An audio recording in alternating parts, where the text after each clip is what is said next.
Here I have Lenovo TAB 4.8, and today I'm going to show you how to turn off running apps on this device. So if you have a lot of opened apps, they can cause your device's memory to work slower.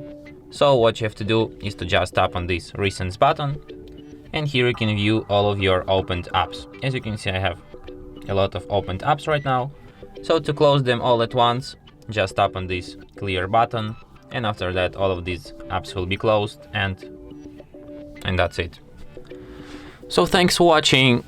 If you find this tutorial useful, don't forget to hit that like button and subscribe to our channel.